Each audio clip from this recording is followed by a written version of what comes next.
Olá pessoal, estamos aqui hoje em mais um Spine Talkcast para falar com o Dr. Ricardo Graciano, neurocirurgião, especialista em medicina regenerativa.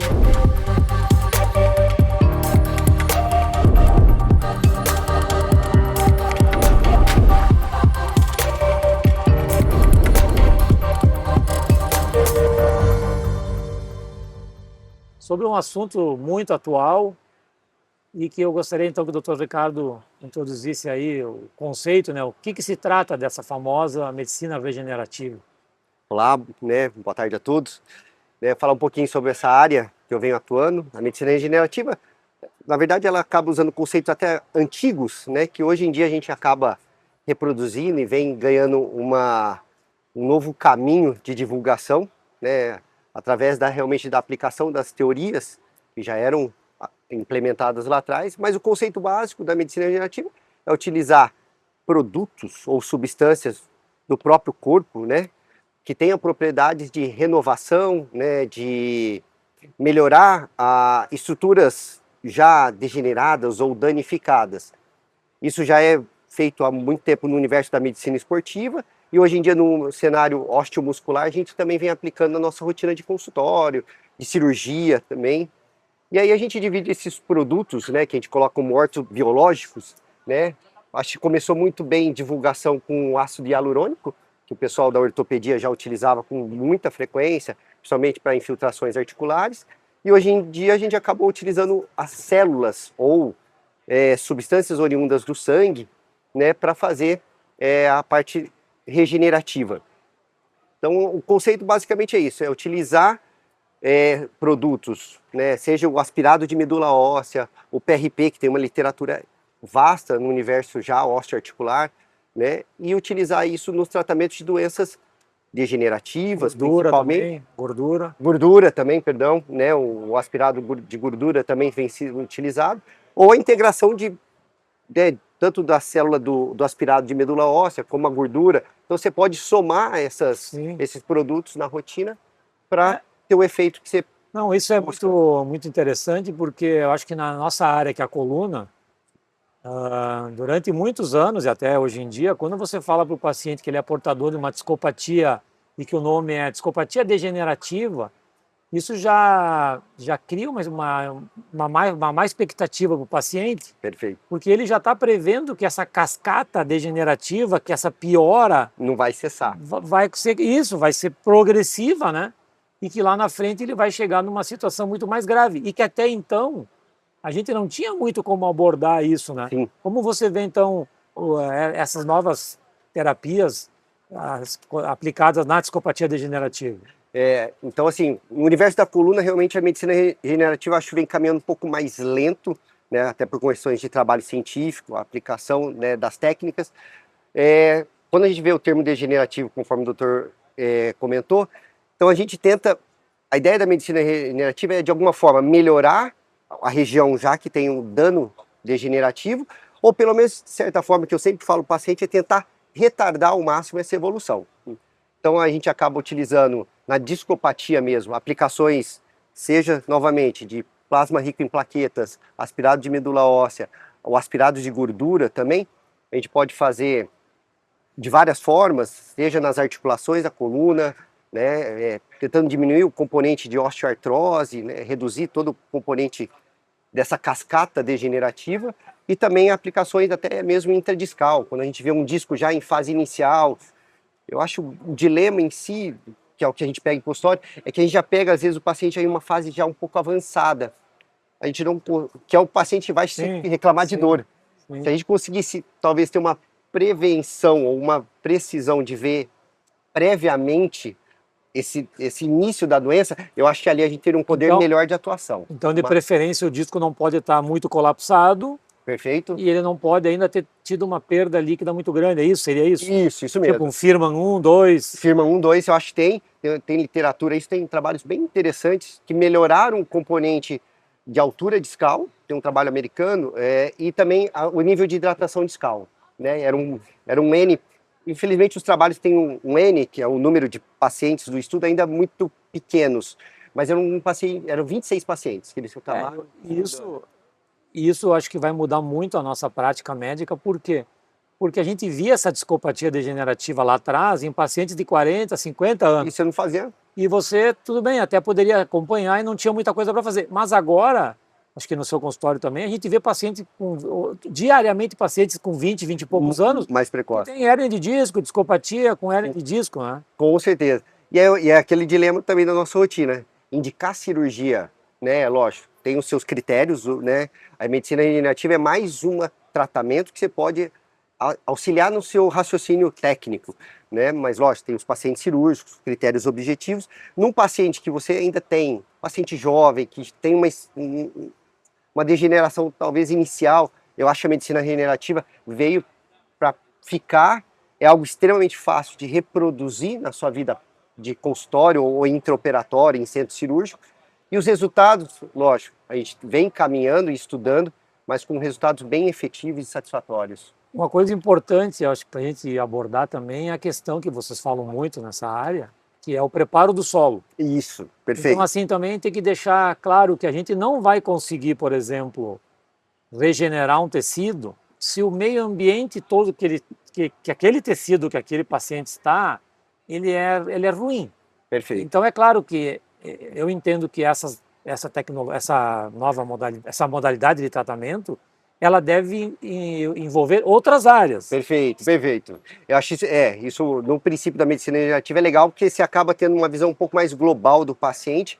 Realmente você vê o aspecto nutricional desse paciente, o aspecto metabólico, né? Então você tem que trabalhar também nesse contexto integrado, porque realmente se você utilizar células num meio extremamente ruim, inflamado, né? Que a gente usa muito nessa questão da inflamação, ou meta-inflamação. Realmente você não vai ter o efeito esperado, né? Pegar um paciente, né, com uma síndrome plurimetabólica descontrolada, realmente você não vai estar, você vai estar injetando substâncias que talvez não vai ter nenhum efeito benéfico, né? Para quem tá nos acompanhando entender melhor, é o seguinte, tipo, não adianta eu plantar uma semente no deserto. Para a gente plantar essa célula que tem potencial regenerativo e outros fatores juntos também, o ideal é que esse paciente não tenha diabetes, que esse paciente não tenha um sobrepeso exagerado, que tenha uma condição clínica melhor. Perfeito. Com isso, provavelmente, a expectativa nossa é melhor para o paciente, é mais garantido que esse tratamento funcione, é isso? Com certeza, não. Todos os pacientes estão clinicamente compensados, nessa parte metabólica. Realmente, o efeito em si do que a gente vê, e isso, novamente, né, com base literária, é diferente. Então, não adianta você vender a ideia da medicina regenerativa sem olhar os componentes metabólicos, nutricionais do paciente. Isso é fundamental, por isso que a gente fala, como o Dr. Orlando comentou, a questão do preparo do solo. E aí isso na vida prática, você pode até assumir algum papel junto com um nutricionista, alguém que possa agregar na sua equipe de consultório, ou mesmo você interpretando o resultado de exame, você começa a ter essa vivência e aplicar isso na sua rotina facilmente também. Outro também fundamental é que eu acho que a medicina regenerativa, então, ela nos abre um leque muito maior de opções, porque senão o que a gente dispunha até pouco tempo? Tratamento medicamentoso. Perfeito. Um que outro procedimento, por exemplo, de infiltração. Com anestésico corticoide. Corticoide, anestésico, uma série de tratamentos paliativos, né? Perfeito. Mas que muitas vezes, sim, pode ter um alívio da dor. E na outra extremidade, a gente tem o tratamento cirúrgico. E é sempre mais complexo, porque por mais experiente que o médico seja, por menor que seja a técnica, por menos invasiva que ela seja, sempre tem um risco cirúrgico. Sim. E nesse meio do caminho, a gente não tinha, vamos dizer, muitas opções, né, de tratamento dos pacientes, vamos dizer, que já não estão já em uma fase tão inicial, mas que também não estão naquela fase tardia. Perfeito. Esse paciente que realmente você não quer indicar uma cirurgia, ou mesmo o paciente não quer a cirurgia em si como uma proposta inicial, então você conseguir uma maneira de trabalhar com ele no sentido de melhorar a qualidade de vida, melhorar a dor, né, seja através desses procedimentos que são definidos como minimamente invasivos, e você dá uma qualidade de vida, melhora funcionalmente esse paciente, o papel do exercício, lógico, tudo que a gente busca é melhorar a qualidade da dor, de vida do paciente, reinserir em parte física, porque a gente sabe que a parte muscular tem toda um papel para também na prevenção das patologias osteoarticulares. E aí deixar a cirurgia, né? Eu sempre falo para o paciente a ideia dos steps. Eu acho que todo tratamento cirúrgico ou tratamento tem que passar por etapas. Começou pelo convencional, que tem vasta resposta, melhor. Beleza, não melhorando, suba um degrau. Aí veio o universo dos tratamentos de intervenção em dor.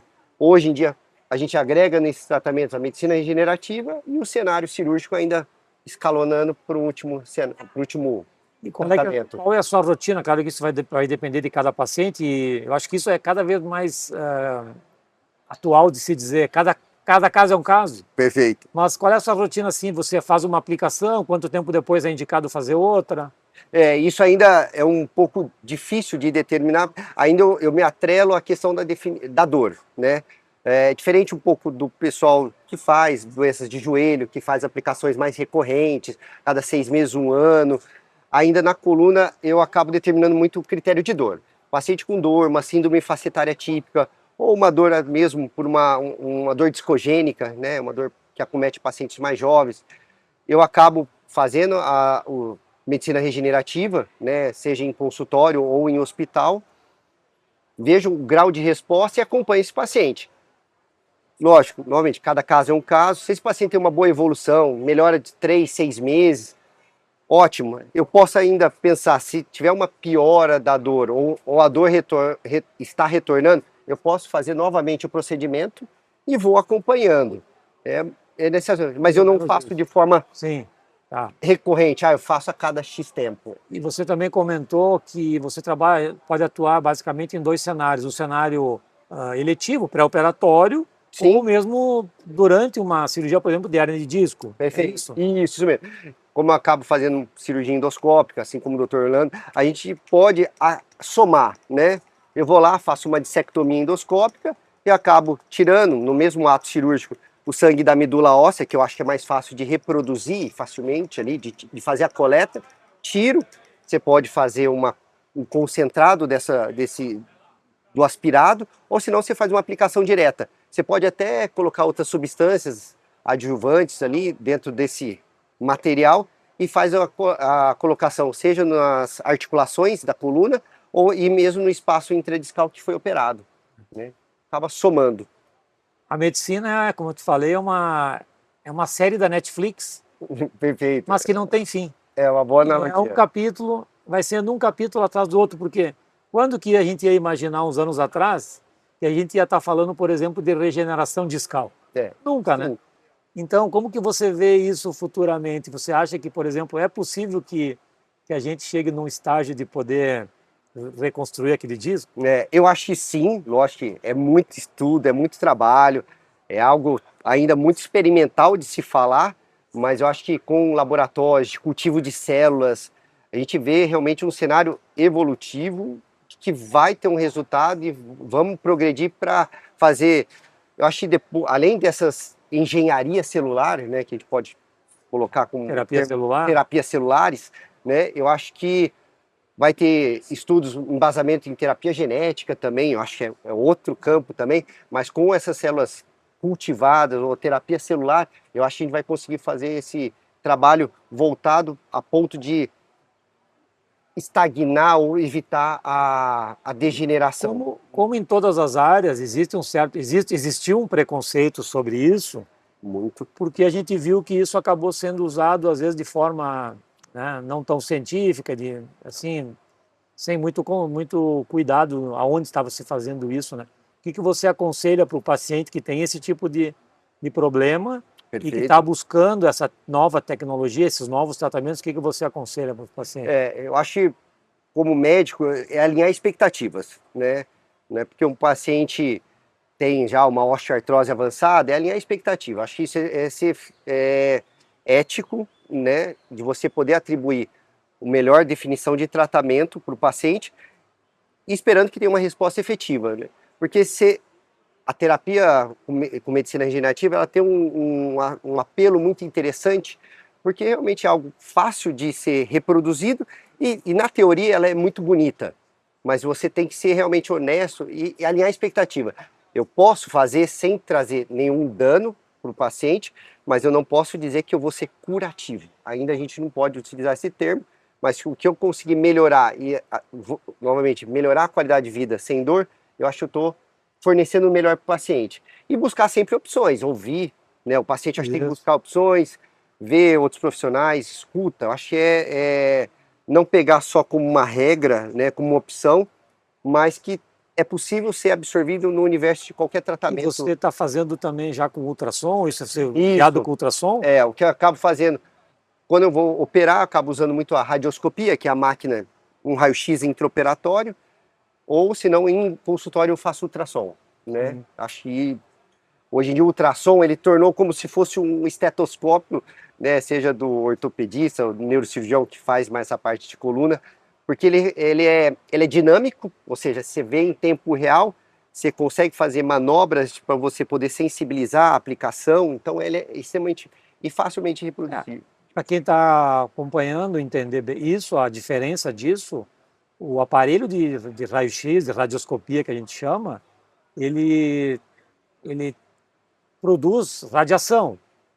São Perfeito. baixas doses, mas tanto o paciente quanto o médico acaba sendo exposto a essa radiação, enquanto que no ultrassom, que é a conhecida ecografia, não, ali não utiliza a radiação, então não tem risco nenhum para o paciente e também não tem risco nenhum para o médico, né? Isso é um ponto fantástico ser comentado realmente. E a radiação, principalmente para o médico que está exposto mais recorrente ao longo da carreira, é algo que tem que ser pensado, porque isso pode trazer um dano futuro, sim, à saúde do médico. Então, o ultrassom ele veio e os aparelhos hoje em dia, né, se a gente pegar os aparelhos de ecografia, ultrassom, realmente tinha uma limitação técnica muito grande. Hoje em dia a gente consegue ver com precisão a agulha entrando, melhorou muito a instilação do medicamento, seja da aplicação de célula, da medicina regenerativa, a gente vê nitidamente no ponto-alvo, que eu acho isso, você colocar onde você quer atingir. Hoje o ultrassom é capaz. Tem algumas limitações que eu acho ainda na coluna, no universo quadril, joelho, que acho que é mais fácil de visualizações. A coluna ainda a gente tem algumas dificuldades, mas é facilmente fácil de ser revertida. E as áreas doadoras, basicamente, é a medula óssea, se não for fazer o PRP, de sangue periférico, a medula óssea ou o tecido gorduroso subcutâneo. Perfeito. Você tem alguma preferência? Quando é que você usa? Pode ser usado os dois? Pode ser usado os dois. Eu acabo fazendo porque eu acho mais simples, tecnicamente, o aspirado de medula óssea. A coleta em si é fácil. O manuseio, porque o aspirado da gordura subcutânea, ainda é como se você fizesse um pequeno procedimento. Você tem que fazer uma mini lipo para fazer a coleta da área doadora. Tem um processo de centrifugação, de filtração da gordura, para você tirar as propriedades que de fato você quer para fazer a aplicação. Então é um pouco mais trabalhoso. O aspirado de medula óssea, e eu acho o PRP, que eu acho que são os dois que eu mais utilizo, são mais fáceis, né? O pessoal da cirurgia plástica que usa muito, eles preferem a gordura, até por algumas questões de número de células, né? Sim. Mas me parece que para eles, como eles aprendem a fazer isso desde o primeiro ano da residência, para eles isso é muito prático de remover ali a gordura, mesmo em coxa, flanco aqui lateral, não só abdômen. Mas, como você falou, a punção da crista ilíaca posterior é muito simples para nós que estamos também acostumados com a coluna, né? Você só faz, para quem está acompanhando, você só faz um pequeno orifício na pele, entra com uma agulha de punção que se chama e você aspira ali o conteúdo da medula óssea, né? Perfeito, perfeito. É extremamente simples mesmo, acho. Então, para a rotina de consultório e de centro cirúrgico, que o paciente está posicionado de forma fácil a fazer a coleta, então acaba sendo mais prático, né? Tem gente que gosta, alguns falam realmente em termos de trabalho científico que a gordura ainda tem algumas vantagens, mas eu acho que você tem que estar confortável, como diz, na sua rotina, o que é melhor para você. Ok, foi um bate-papo muito interessante aqui com o Dr. Ricardo, e essa é uma área que está chamando muito atenção hoje em dia, e felizmente, como eu estava dizendo, a gente vê a medicina evoluindo cada vez mais. Eu também acredito que a medicina regenerativa vai ser um dos pilares aí de cura, provavelmente, de uma série de patologias hoje que afligem muitos pacientes e que até pouco tempo a gente não tinha muito como intervir, né? A Perfeito. não ser com procedimentos de grande porte, cirurgias de alto risco. Se a gente, quanto mais a gente puder evitar esses procedimentos, né? Melhor, eu acho que para o benefício do paciente. Sem dúvida, doutor, sem dúvida. Obrigado, Obrigado pelo convite. Obrigado. Tudo de bom, sempre.